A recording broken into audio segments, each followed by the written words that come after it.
Shopping mall पर बहू और बेटी का पहनावा। नीता जीन्स और शॉर्ट टॉप पहनकर कॉलेज के लिए तैयार हो जाती है और हॉल में जाकर अपनी माँ से कहती है, जो सोफे पर बैठकर चाय पी रही होती है।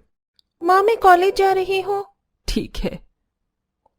माँ, मेरी ड्रेस कैसी लग रही है, जरा बताओ तो। देख नीता, तुझे तो पता है कि मुझे ऐसे कपड़े पसंद नहीं आते।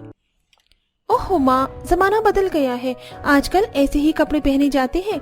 पिताजी बताइए ना आप माँ को। अरे बेटा, तू तो अपनी माँ को जानती ही है ना कि उसे किसी की बातें समझ नहीं आती, लेकिन तेरी ड्रेस बहुत सुंदर लग रही है, तू जा आराम से। ठीक है पिताजी, फिर मैं कॉलेज चलती हूँ, बाय। विमला अपने पति रमेश और अपने बेटे विकास और बेटी नीता के साथ लखनऊ शहर में रहा करती थी। विमला एक छोटे से गांव से थी। वो लखनऊ शहर में शिफ्ट जरूर हो गई थी, लेकिन उसके विचार अभी तक पुराने ही थे और उसे उन्हीं पुरानी विचारों वाली भी बहू ही चाहिए थी। एक दिन विमला की सहेली रजनी उससे मिलने आई और बातों बातों में ही विमला से बोली, अरे विमला, तू अपने बेटे की शादी कब करेगी? बस रजनी कोई अच्छी सी संस्कारी लड़की मिल जाए तो मैं अपने बेटे की शादी कर दूं। विमला, ऐसी ही एक लड़की मेरी नजर में है, शिखा। बड़ी ही अच्छी लड़की है, अच्छे परिवार से भी। तुझे ठीक लगता है तो मैं उसके यहाँ बात चलाऊं? नेकी और पूछ तू आज ही उसके यहाँ बात चला, हम कल उसे देखने चलेंगे। अगले दिन विमला अपने परिवार के साथ शिखा को देखने जाती है। शिखा सिंपल सा सूट पहनकर और छोटी सी बिंदी लगाकर सबके लिए चाय लेकर आती है। सभी लोगों को शिखा पहली नजर में ही बहुत पसंद आती है। वहीं शिखा देखती है कि उसकी होने वाली नंद जीन्स टॉप पहनकर उसे देखने आई है। ये देखकर शिखा मन ही मन सोचती है, मेरी होने वाली ननंद ने तो जीन्स टॉप पहना है और उसके घर वालों को कोई एतराज भी नहीं है। इसका मतलब है कि ये लोग भी मॉडर्न हैं, तो इन्हें मॉडर्न बहू से कोई दिक्कत भी नहीं होगी। और बस यही सोचकर शिखा शादी के लिए हाँ कर देती है। दरअसल शिखा एक मॉडल लड़की थी। उसे सलवार सूट या साड़ी पहनना बिल्कुल भी पसंद नहीं था और वो एक मॉडर्न परिवार में ही शादी करना चाहती थी। जल्दी शिखा की शादी विकास से हो जाती है और शिखा शादी करके अपने ससुराल आ जाती है। अगले दिन शिखा नहा धोकर एक सुंदर साड़ी पहनकर तैयार होती है और अपनी सास के पास आकर कहती है, माँ जी बताइए कि नाश्ते में क्या बनाना है, मैं बना लेती हूँ। बेटा, तुझे देखने मोहल्ले की औरतें आती ही होंगी, तो तू सबके लिए हलवा बना ले और सभी को खिला देना। जी माँ जी। शिखा किचन में जाती है और हलवा बनाना शुरू करती है। फिर वो अपने साड़ी का पल्लू ठीक करते हुए अपने आप से कहती है, हे भगवान, ये साड़ी में काम करना कितना मुश्किल है। आज की ही बस बात है, कल से मैं ये साड़ी नहीं पहनूंगी। तब तक मोहल्ले की सभी औरतें शिखा को देखने के लिए आ जाती हैं। विमला सबको बिठाती है। तब तक शिखा सभी के लिए हलवा लेकर आ जाती है और सभी को हलवा परोसती है। मोहल्ले की सभी औरतें शिखा को देखकर उसकी बहुत तारीफ करती हैं। विमला बहन, तुम्हारी बहू तो सुंदर होने के साथ साथ बड़ी ही संस्कारी है और साड़ी में तो बहुत प्यारी लग रही है। विमला अपनी बहू की तारीफ सुनकर बहुत खुश हो जाती है। अगले दिन शिखा सोकर उठती है और नहा धोकर एक डिजाइनर वन पीस पहनकर तैयार हो जाती है और अपनी सास के पास जाकर कहती है, माँ जी बताइए आज नाश्ते में क्या बना लूं? लेकिन जैसे ही विमला शिखा को वन पीस पहने हुए देखती है तो वो कहती है, अरे बहू, तुमने ये क्या पहन रखा है? बहू को ऐसे कपड़े शोभा नहीं देते। जाओ और जाकर साड़ी पहन कर आओ, और हाँ, साड़ी के साथ ज्वेलरी भी जरूर पहनना और सर पर पल्लू लेना मत भूलना। विमला ऐसे कह ही रही थी कि तभी शिखा की नंद नीता स्कर्ट और टॉप पहन कर आती है और अपनी माँ से कहती है, माँ मेरी ड्रेस अच्छी लग रही है ना? ये स्कर्ट टॉप मैंने भैया की शादी के टाइम जब शॉपिंग कर रही थी तब लिया था। हाँ बेटा, अच्छी लग रही है। ठीक है माँ, तो मैं कॉलेज जा रही हूँ और नाश्ता बाहर ही कर लूंगी। ठीक है बेटा। नीता ऐसा कहकर कॉलेज चली जाती है और शिखा उसे जाता हुआ देखती रहती है। तभी शिखा की सास कहती है, अरे बहू, अब उसे ही देखती रहेगी या कपड़े भी बदल कर आएगी? माँ जी, नीता ने भी तो स्कर्ट टॉप पहना है, आपने उसे कुछ नहीं कहा और मुझे कपड़े चेंज करने के लिए कह रही है। बहू, वो इस घर की बेटी है और तू बहू है। बेटी कुछ भी पहने तो चल जाता है, लेकिन बहू का नहीं चलता। अब ज्यादा बातें मत कर और सबसे पहले साड़ी पहनकर और सर ढक कर आ। जी माँ जी। शिखा अपने कमरे में जाती है और कपड़े चेंज करके साड़ी पहनती है, चूड़ी पहनती है और सर ढकती है। साथ ही वो मन में सोचती है, ये क्या बात हुई भला? बेटी को हर तरह के कपड़े पहनने की परमिशन है, लेकिन बहू के लिए रोक टोक है। बहू और बेटी में इतना फर्क कौन करता है भला, वो भी आज के जमाने में। फिर शिखा तैयार होकर अपने सास ससुर के सामने आती है तो उसके ससुर कहते हैं, बहू तू तो साड़ी में बहुत सुंदर लग रही है। बहू तो साड़ी में ही अच्छी लगती है और सर से पल्ला लेना तो हमारे घर की बहू के संस्कार को दर्शाता है। बेटा, सर से पल्ला मत गिरने देना। अच्छा, किचन में जाओ, खाना बना लो। शिखा किचन में जाती है और खाना बनाने लगती है। साथ ही वो बार बार अपनी साड़ी ठीक करती है और अपने आप से कहती है, हे भगवान, साड़ी पहनकर काम करना तो सचमुच बड़ा मुश्किल है। ये कैसी सोच है माँ जी की। नीता के शॉर्ट कपड़े पहनने से उन्हें कोई दिक्कत नहीं, लेकिन मैं लॉन्ग वन पीस भी पहनूं तो उन्हें पसंद नहीं। शायद मैं नई नई दुल्हन हूँ, इसलिए वो ऐसा कर रही होंगी। यही सोचकर शिखा खुद को समझा देती है। शाम को शिखा अपनी सास से कहती है, बहू तैयार हो जाओ, हम सभी लोग आज शॉपिंग के लिए मॉल जाएंगे। यह तो तूने बहुत अच्छा प्लान बनाया विमला। इसी बहाने हमारी नई बहू घूम भी लेगी और हम भी शॉपिंग कर लेंगे। बहुत दिनों से मॉल भी नहीं गए हैं। अब शिखा अपने कमरे में जाती है और अपनी अलमारी में रखा हुआ रेड गाउन देखकर अपने पति से कहती है, अपनी शादी की शॉपिंग पर कितनी ढेर सारे मॉडर्न ड्रेस खरीदे थे मैंने, लेकिन माँ जी मुझे कोई भी मॉडर्न ड्रेस पहनने ही नहीं देती। आज के जमाने में बहू और बेटी में इतना फर्क कौन करता है? आप माँ जी को समझाते क्यों नहीं? शिखा, अभी तुम्हारी नई नई शादी है, इसलिए माँ ऐसा कह रही है। धीरे धीरे वो खुद ही समझ जाएंगी और फिर कुछ दिनों की तो बात है, फिर तुम्हें तो जो पहनना है वो तुम पहनना। तभी शिखा की सास वहां आती है और उसे एक भारी साड़ी और कुछ ज्वेलरी देते हुए कहती है, शिखा बहू, मॉल जाने के लिए तुम ये साड़ी पहनना और साथ में ये ज्वेलरी भी पहनना, और हाँ, सर पर पल्लू डालना मत भूलना। शिखा को इतनी भारी साड़ी पहनना बहुत अजीब लग रहा था, लेकिन वो अपनी सास का मन रखने के लिए उसे पहन लेती है और सिर ढककर बाहर आती है तो देखती है कि उसकी नंद एक फिश कट गाउन पहनकर तैयार खड़ी है। यह देखकर शिखा मन में सोचती है, नीता दीदी, फिश कट गाउन में कितनी अच्छी लग रही हैं। मुझे भी ऐसे कपड़े पहनना पसंद है, लेकिन शायद अभी माँ जी मुझे पहनने नहीं देंगी। उसके बाद वो सभी लोग मॉल जाते हैं और शॉपिंग करना शुरू करते हैं। तभी शिखा की नजर एक स्टाइलिश वन पीस पर पड़ती है जो मॉल में स्टैच्यू पर लगी हुई थी। ये देखकर शिखा विकास से कहती है, कितनी सुंदर ड्रेस है ना ये, अगर आप कहें तो मैं इसे खरीद लूं। तुम तो जानती हो शिखा कि अभी माँ तुम्हें ऐसी ड्रेस अलाउ नहीं करेंगी, इसलिए फिर कभी। तभी वहां पर नीता आ जाती है और कहती है, हाँ भाभी, भैया सच कह रहे हैं, लेकिन ये ड्रेस सचमुच बहुत सुंदर है। ऐसा करती हूँ कि ये ड्रेस मैं ले लेती हूँ।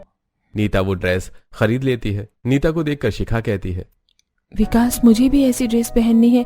आखिर कब तक मैं ये ओल्ड फैशन साड़ी पहनती रहूंगी? अरे शिखा, तुम्हें बताया तो था मैंने कि कुछ दिनों की बात है, फिर माँ अपने आप ही मान जाएंगी। तभी शिखा की सास आवाज देती है। शिखा अपनी सास के पास जाती है तो उसकी सास अपनी सहेली रजनी से उसे मिलवाते हुए कहती है, शिखा, ये मेरी सहेली रजनी है, हम दोनों साथ ही पढ़ते थे। ये क्या विमला, तेरी बेटी इतनी मॉडर्न है और तेरी बहू इतनी सिंपल, बात कुछ समझ नहीं आई। बहू तो सिंपल और संस्कारी ही अच्छी लगती है रजनी, आखिर बेटी और बहू में कुछ तो फर्क होना चाहिए। अरे विमला, तू किस जमाने में जी रही है? ये हमारा जमाना नहीं है, सब कुछ बदल चुका है। अब तो बेटी भी मॉडर्न होती है और बहू भी।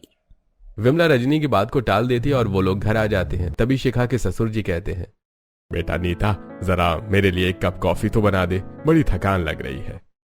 पिताजी, मैं बहुत थक गई हूँ, अब मैं कुछ भी नहीं कर पाऊंगी, मैं सोने जा रही हूँ। ऐसा कहकर नीता अपने कमरे में चली जाती है। तब शिखा की सास कहती है, बेटा शिखा, तुम किचन में जाकर हल्का फुल्का कुछ नाश्ता बना लो और साथ में कॉफी बना देना। वैसे माँ जी, नीता दीदी की तरह मैं भी बहुत थक गई हूँ। बहू, तुम नीता की बराबरी मत करा करो। वो इस घर की बेटी है और तुम इस घर की बहू हो। इस घर की जिम्मेदारी तुम्हारी है, उसकी नहीं। अब जाओ और जाकर नाश्ता और कॉफी बनाओ। बेचारी शिखा किचन में जाती है और नाश्ता और कॉफी बनाकर लाकर सभी को खिलाती है। फिर अपने कमरे में जाकर आराम करती है। ऐसी समय बीत रहा था। एक दिन विमला शिखा से कहती है, शिखा बेटा, उस दिन मॉल में मेरी सहेली मिली थी ना रजनी, 1 हफ्ते बाद उसके बेटे की शादी है। आज फोन आया था, कह रही थी कि अपनी बहू को भी शादी में जरूर लाना। तो मैं सोच रही थी कि हम मॉल जाकर शादी में पहनने के लिए कुछ कपड़े खरीद लेते हैं। मुझे भी कुछ साड़ियाँ और ज्वेलरी लेनी है। ठीक है माँ जी, तो कब चले? हम आज ही चलते हैं। नीता तो तैयार भी होने लग गई है, तो तू भी तैयार हो जा। मैंने विकास को भी बता दिया है, वो भी ऑफिस से आता ही होगा।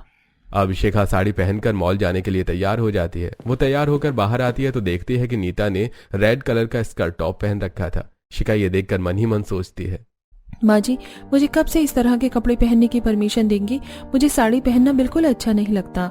फिर वो सभी मॉल शॉपिंग के लिए निकल जाते हैं। वहां पर विमला अपने लिए साड़ियां देखती है और नीता अपने लिए कुछ जीन्स और टॉप और कुछ स्टाइलिश ड्रेस भी देखती है।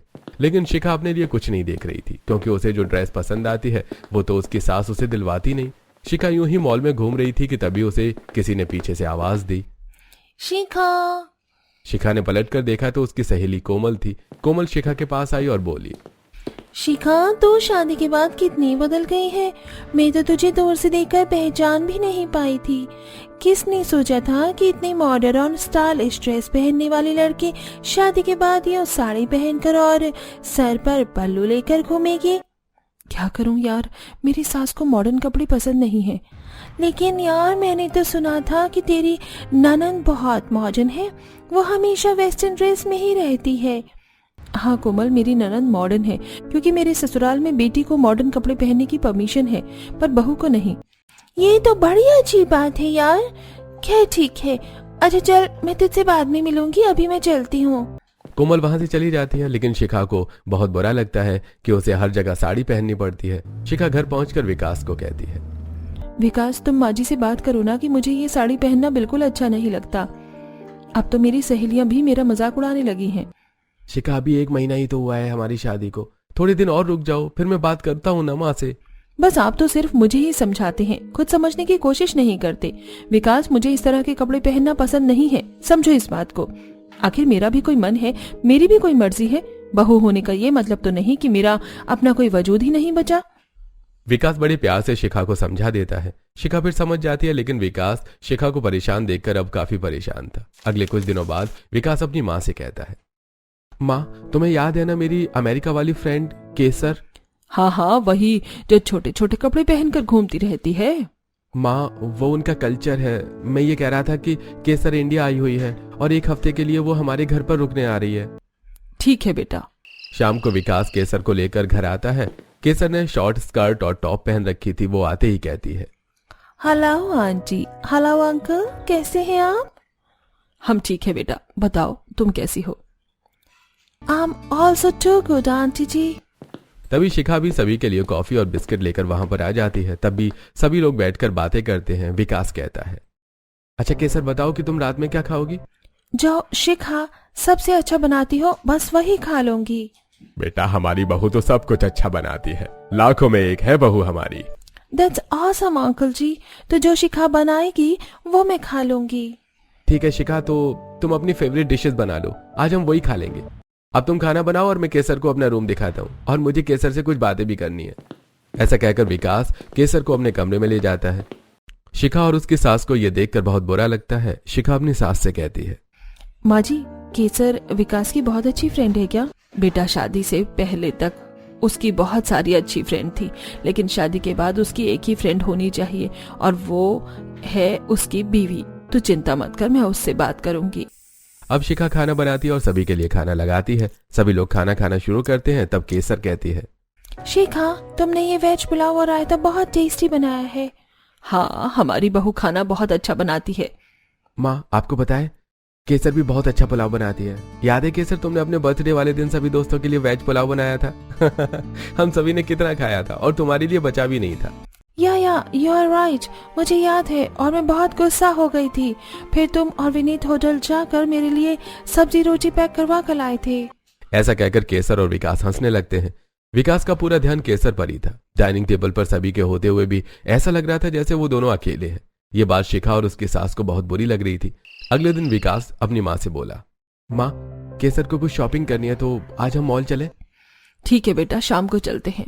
शाम को शिखा साड़ी पहनकर सिर ढककर तैयार होती है और बाहर आकर देखती है जहां एक तरफ नीता ने स्कर्ट टॉप पहनी थी, तो वहीं दूसरी तरफ केसर ने लॉन्ग फिश कट गाउन पहना था। यह देखकर शिखा अपनी साड़ी को ध्यान से देखती है और अपनी आप से कहती है, पता नहीं मैं ऐसी ड्रेस कब पहनूंगी। तभी विकास वहां पर आ जाता है और शिखा को देखकर कहता है, शिखा अच्छी लग रही हो तुम। केसर कहती है, and how do I look? वाह केसर, इस लॉन्ग फिश कट गाउन में तो तुम बहुत प्यारी लग रही हो। फिर विकास केसर से हंसकर बातें करने लगता है। सभी लोग मॉल में शॉपिंग करने जाते हैं। विकास शॉपिंग मॉल में भी केसर के साथ ही घूम रहा था। यह बात शिखा के साथ साथ सभी को बहुत बुरी लग रही थी। तभी नीता वहां आती है और अपनी माँ से कहती है, माँ देखा आपने, केसर स्मार्ट कपड़े पहनती है इसलिए भैया उसके पीछे लट्टू हैं। अब भाभी को स्मार्ट कपड़े पहनने ही नहीं देती, बस उन्हें साड़ी में लपेट कर रखती है। हाँ विमला, जमाना बदल चुका है और हमें भी जमाने के साथ बदल जाना चाहिए। आप सही कहते हैं। तू चिंता मत कर शिखा बेटा, आज से तू भी मॉडर्न कपड़े पहनेगी। हम तेरे लिए मॉल से कुछ मॉडर्न कपड़े ले लेते हैं, चल मेरे साथ। विमला शिखा को कुछ मॉडर्न ड्रेस दिलवाती है। वो लोग घर आते हैं। अगले दिन शिखा टॉप और स्कर्ट पहनकर तैयार होती है और फिर बाहर आती है और अपनी सास से कहती है, माँ जी बताइए मैं कैसी लग रही हूँ? बहुत अच्छी लग रही है बेटा। भाभी, अब आप बिल्कुल मेरी असली भाभी लग रही हो। चलो मेरे साथ एक सेल्फी ले लो। तभी विकास और केसर भी बाहर आ जाते हैं। केसर शिखा को देखकर कहती है, शिखा, तुम तो बिल्कुल मॉडर्न लग रही हो। हाँ, मेरी बहू किसी से कम थोड़ी है।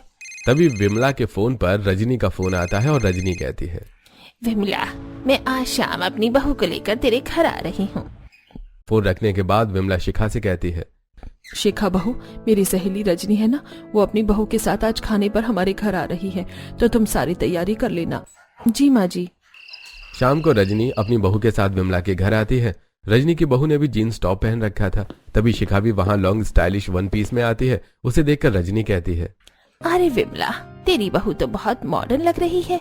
तूने सही कहा था, जमाना बदल रहा है और बदलते जमाने के साथ हमें भी बदल जाना चाहिए। अब मैंने अपनी बहू को मॉडर्न ड्रेस पहनने की परमिशन दे दी है।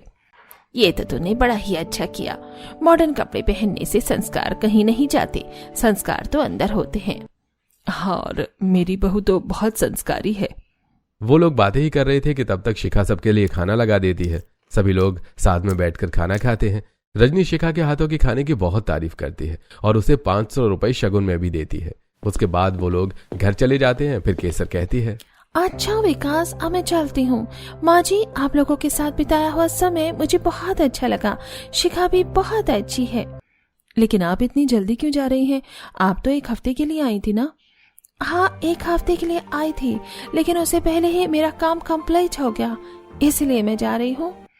कौन सा काम केसर बेटा? मैं बताता हूँ माँ। शिखा ने नीता को मॉडर्न ड्रेस पहनते देखकर हमें भी मॉडर्न समझा और मुझसे शादी कर ली। लेकिन शादी के बाद शिखा को पता चला कि आपको अपनी बहू को मॉडर्न कपड़े पहनाना बिल्कुल भी पसंद नहीं है। फिर भी उसने आपका दिल रखने के लिए बार बार सिर्फ साड़ी पहनी।